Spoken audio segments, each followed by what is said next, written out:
광주의 유한교회 말씀 속에 깊은 장래 믿음으로 하나 되어 주님의 뜻 따라가네. 오늘 사무엘하 24장 1절 말씀 가지고 저를 한시라도 놓지 마소서, 이 제목으로 은혜를 나누고자 합니다. 여러분, 오늘 이제 장로님께서 성경 통독을 하실 때도 또 방금 1절을 읽었는데, 이 1절을 읽으면서 조금 이상하다라고 느끼신 부분이 있는지 모르겠습니다. 그러면 뭐가 이상하다는 말일까 한번 보시기 바랍니다.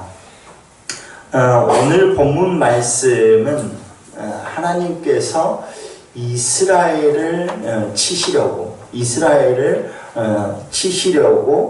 다윗을 격동시켰다라고 이야기 말씀이 적혀져 있습니다. 그러니까 이 말이 조금 이상한 거죠. 아니야, 하나님께서 그토록 사랑하시는 그 아들 아닙니까? 어디서든지 지켜주셨던 그 다윗이었습니다. 그런데 이스라엘을 치시려고 다윗을 격동시켰다, 이렇게 표현이 되니까 이것은 조금 해석이 난해하게 생각되어질 수가 있는 것이죠. 분명히 오해를 불러일으킬 만한 내용입니다.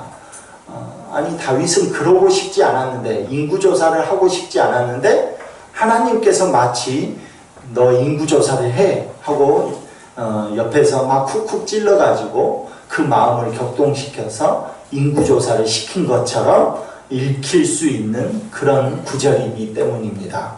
그런데 이제 여기에서 여호와께서 다윗을 격동시키사라는 이 문장은 수사학적인 표현입니다. 수사학적인 표현이라고 생각하면 됩니다. 그러니까 이것을 어떻게 해석할 수 있냐면, 다윗이 이미 그 마음에 이 인구조사를 해야 되겠다, 내가 군사력을 보강하거나 또 그 군사력의 숫자를 의지하기 위해서 인구조사를 해야 되겠다라는 마음이 먼저 그 마음에 딱 중심에 자리 잡혔다는 겁니다. 그러니까 이미 그 유혹의 덫에 걸려 있었다는 의미입니다. 그런데 그 유혹의 덫에 걸려 있었는데, 그런데 하나님께서 다윗을 꼭 붙들고 계셨거든요. 그러니까 하나님께서 꼭 붙들고 계시니까 그가 그런 마음을 가지고 있어도 그것을 감히 실행시키지 않았다는 거죠. 그런데 하나님께서 지금 그 다윗이, 아니 너가 그런 마음을 가지고 있다고? 하나님보다 내가 너를 그토록 지켜주고 인도해주고 살려주고 왕까지 되게 했는데 나를 의지하는 것보다 군사력을 의지하는 마음이 더 크다고? 라고 생각을 하신 거죠. 그걸 느끼신 겁니다. 그래서 그가 다윗을 꼭 붙들고 있던 그 손을, 누르고 있던 그 손을 그냥, 그래 그러면 너 하고 싶은 대로 한번 해봐 하고 손을 빼신 겁니다. 그 손을 빼시니까, 그러니까 하나님께서 허용하신 것이죠. 네 욕심대로 한번 해봐 하고 붙들었던 손을 내려놓은 거예요. 거두신 거예요. 그러니까 그의 마음이 격동해서 이제 그것을 진행하기 시작했다는 것입니다. 그러니까 이 말씀은 하나님께서 다윗을 쿡쿡 찔러가지고 너 인구조사를 해봐 라고 옆에서 시킨 주체자가 아니다는 거예요. 주체자 또는 주도자는 누구라는 거예요? 다윗이라는 겁니다. 다윗이 그렇게 했다는 거예요. 그런데 하나님께서는 그것을 못하게 꽉 붙들고 있던 그 손을 너가 그렇다고 치면 내가 놔둘 테니까 한번 해봐, 이렇게 한 것이죠. 그렇게 되면 사람은 어떻게 되냐면, 이게 하나님께서 붙들고 있는 손을 놓게 되면 사람은 어떻게 되냐면, 우리 안에는 죄성이 가득해서 자연적으로 그 죄성이 겉으로 드러나게 되어진다는 거예요. 그래가지고 자연 발화적으로 막 자기가 원하는 욕심대로 그 일들을 행해 간다는 겁니다. 사람은 그래서 하나님이 놔둬버리면, 그 붙잡고 있는 손을 놔둬버리면 인간은 방종할 수밖에 없다는 겁니다. 인간은 방종할 수밖에 없는 것입니다. 그렇다면 다윗이 무엇에 그 마음이 격동했는지 우리가 말씀을 24장 전체를 읽었기 때문에 우리가 알 수 있죠. 그 마음 무엇에 격동됐습니까? 인구조사. 내가 다스리고 있는 이 나라에 칼을 들고 싸울 수 있는 그 사람들이 몇 명이나 되는지 숫자를 세봐야 되겠다. 그래야 내 나라를 엿보고 있는 적국의 군사력과 비교했을 때 내가 그 수가 많으면 어떻게 되는 거예요? 함부로 적국이 쳐들어오지 못하겠지. 이런 생각을 하는 거죠. 그래서 인구조사를 꼭 해봐야 돼. 칼을 들고 싸울 사람이 몇 명인지 인구조사를 해봐야 돼 라고 생각을 한 겁니다. 그래서 그 하나님보다 인구조사를 통한 군사력에 그 마음을 빼앗겨 버렸다는 거죠. 우리가 잘 아는 대로 다윗은 군사력이 우위에 있어서 이 왕까지 된 인물 아니잖아요. 군사력에 우위가 있었던 사람은 사울 왕이었습니다. 다윗은 쫓겨다니는 사람이었어요. 그리고 자기는 압살롬의 반역에 의해서 자기는 패하고 도망치는 사람이었잖아요. 근데 자기가 한 게 없어요. 사실 누가 지혜를 줘가지고 하나님께서 지혜를 주사 지혜의 싸움을 통하여서 다시 왕으로 오게 하신 거잖아요. 그러니까 군사력으로 자기가 그 자리에 있었던 게 아닙니다. 그런데도 하나님께서 붙들고 있던 그 손을 한번 그럼 네 마음대로 해봐 하고 놔둬버리시니까, 그러니까 그의 마음이 격동이 돼서 내가 내 힘으로 한번 해보겠다라고 인구조사를 하기 시작했다는 것이죠. 사실 어쩌면 다윗은 그런 마음이 있었을지 몰라요. 어떤 마음이냐면 그동안에 파란만장한 인생을 살았잖아요. 쫓겨다니기도 하고 생명의 위협을 받으면서 쫓겨다니기도 하고 또 아들에 의해서 반란이 일어나서 또 쫓겨다니기도 하고 인생 가운데서 그의 어떻게 보면 그의 살아온 삶을 정리해 보자면 도망치는 삶, 그것이 한 70%는 될 거예요. 도망치는 삶이었어요. 그러니까 지금 안정되어져 있는 이 시점에서 내가 다시는 도망치는 인생을 살지 않기 위해서 한번 인구조사를, 싸울 수 있는 사람, 그 사람의 숫자를 한번 세어봐야 되겠다. 그렇게 생각했을 수도 있다는 거예요. 그러나 그것이 오판이라는 거예요. 왜? 자기는 숫자의 싸움에서 지금 이 자리에 있는 것 아니거든요. 자기의 능력의 싸움에서 자기가 능력이 있어서 이 자리에 있는 것 아니거든요. 그런데도 불구하고 그 하나님보다 군사적인 숫자에 그 의지하는 태도를 보였다는 것입니다. 그러니까 어떻게 됐습니까? 그렇게 하니까 잘 됐습니까? 군사의 숫자를 세보니까 어느 정도 숫자가 나왔어요? 이스라엘의 군사는 80만 명 정도, 또 유다의 숫자는 50만 명 정도. 그러니까 합치면 몇만? 네, 100 얼마요? 네, 130. 그렇습니다. 130만 정도 된 거예요. 싸울 수 있는 군대의 수가 130만 명이래요. 어마어마한 숫자죠. 오늘날 우리나라 군대도 이 정도 안 될걸요? 이 정도?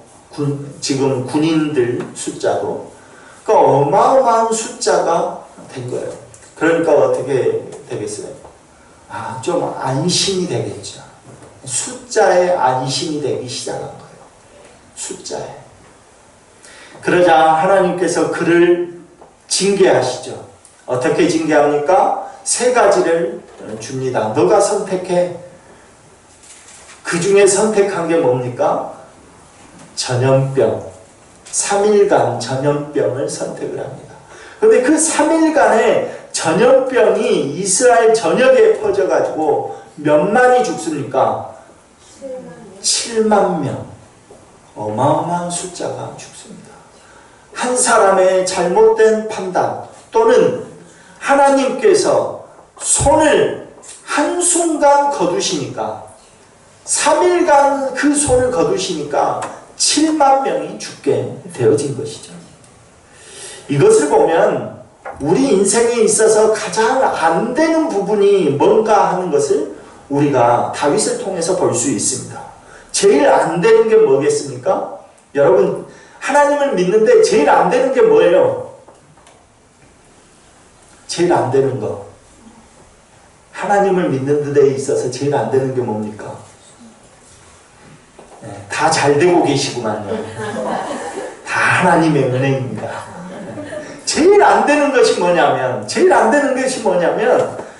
내 삶을 하나님께 맡기는 것이 잘 안 돼요. 모든 것을 하나님께 맡기는 것. 그러니까 지금 다윗도 그것이 안 된 것 아닙니까? 다윗도. 자기가 여기까지 온 것은 다 하나님께서 인도해서 여기까지 왔거든요. 그런데 인생 마지막 부분에서 사무엘하가 마지막 끝나는 그 장에서 해피엔딩으로 끝나면 너무나 좋을 것 같은데 마지막 장에서 어떻게 됩니까? 자기 힘으로 한번 해보겠다고. 하나님께 맡기지 않고 자기 힘으로 한번 해보겠다는 겁니다. 제일 우리 인생에 있어서 안 되는 것, 하나님께 맡기는 것 같습니다. 다윗은 그의 인생 속에서 순간순간 하나님이 도우셔서 하나님께서 회복시키시는 그 은혜를 경험한 사람입니다. 그러나 모든 것이 하나님의 은혜로 안정되어지니까 다시 한번 어떻게 됩니까? 자기 스스로 그 마음이 격동이 되어가지고 자기 힘을 의지하고 싶은 마음이 생긴 것이죠.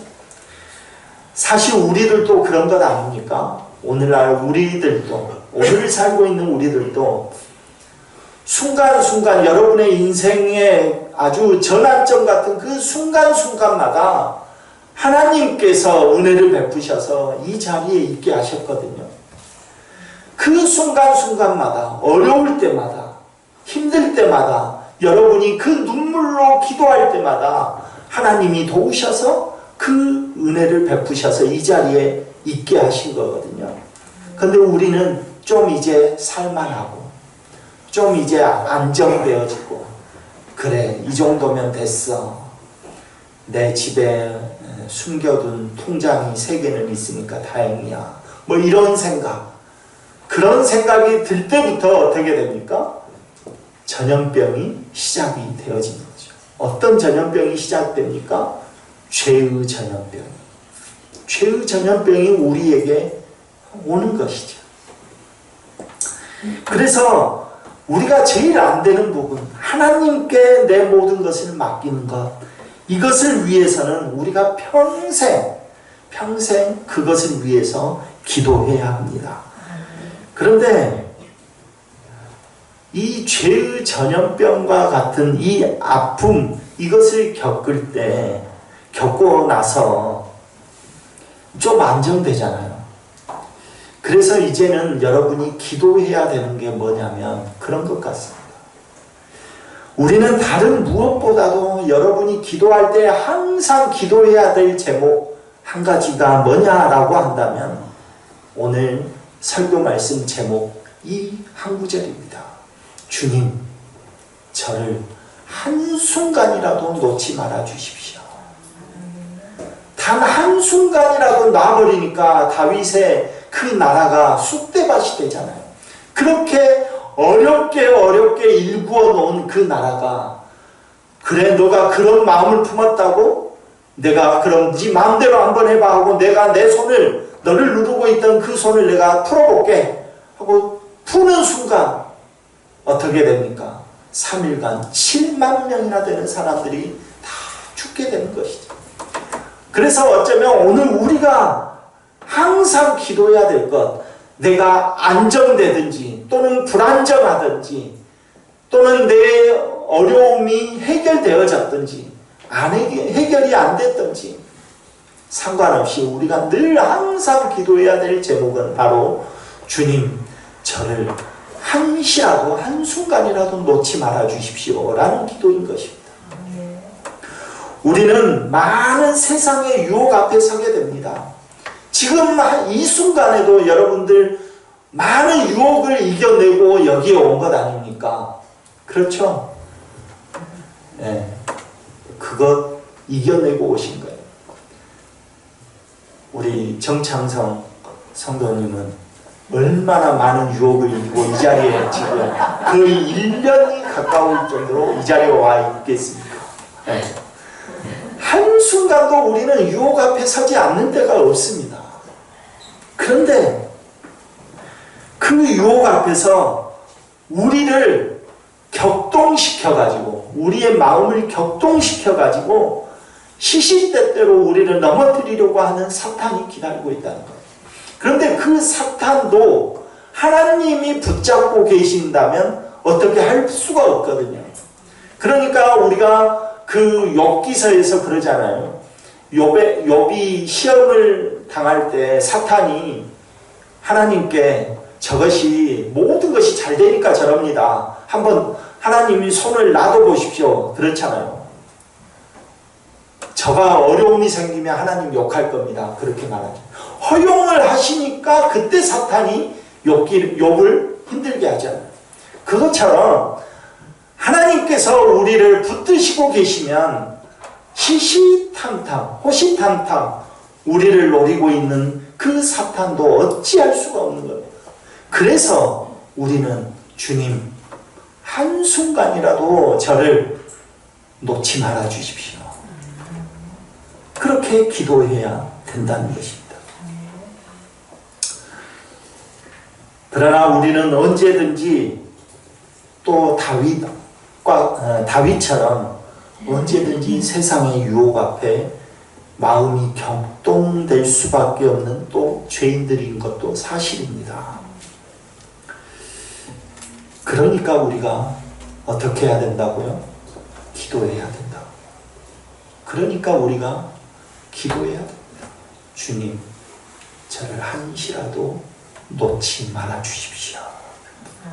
우리를 붙잡고 있는 그 손길을 놔둬버리시면 그러면 우리는 죄의 유혹 앞에 우리 마음이 격동되어지고 넘어지게 됩니다. 여러분, 인생 가운데 우리 전 세계 이제까지 역사 가운데 가장 불행한 사람을 들라고 하면 어쩌면 가룟 유다일 것입니다. 예수님을 팔아넘긴 가룟 유다. 그런데 그 가룟 유다가 12제자 중에 한 명입니다. 여러분, 가장 행복했던 사람 12명 안에 들었던 사람이 가룟 유다예요. 그런데 그 마음에 무엇이 들어갑니까?